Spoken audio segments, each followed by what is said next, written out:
సమాధానం ఉంది, శాంతి అన్న నిజేనమ్మా వాగ్దానం అది. సమాధానం నువ్వు ఆయన దగ్గరికి రావాలా, నీటికాడి కూర్చుంటే వస్తుందని కాదు చెప్పింది ఆడ. నాకు వాగ్దానం వచ్చిందిలే నాకు ఇంకేమి అనుకుంటే కదా. ఆయన ఏం చెప్తాడు, నా ఎత్తుకు రండి, మీ బాధ సమస్యలతో ఎత్తుకొని రండి, మీకు విశ్రాంతిని ఇస్తాను, సమాధానం ఇస్తాను, శాంతిని ఇస్తాను అంటున్నాడు. ఆయన ఎద్దుకు రాకుండా పోతే వస్తుందని ఉంది, అలా రాకపోయినా వస్తుందిలే దేవా అంటే కుదరదు. ఆయన ఎద్దుకు రండి, ఆయన మీద ఆనుకోండి, నీ భారం ఆయన మీద వేయండి. నీ భారం ఎంత ఉంటుందో మనకు తెలియదు, మన భారం తెలియదు మనకు. మనం చేసిన పాప భారం, దాని బరువు మనకు తెలియదు, మనకు తెలియదు.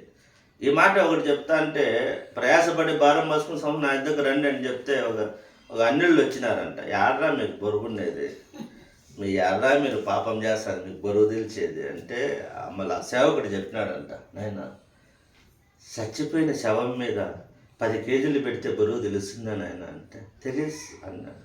100 కేజీలు పెడితే, టన్ను పెడితే, అలాగే పాపముల చేత సచ్చిన మనకు ఆ పాప బరువు మనకు తెలియదు, పాపం చేసే బరువు మనకు తెలియదు. ఆ భారాన్ని మోస్తానంటున్నాడు దేవుడు, ఆ భారాన్ని నేను తీసేస్తానంటున్నాడు.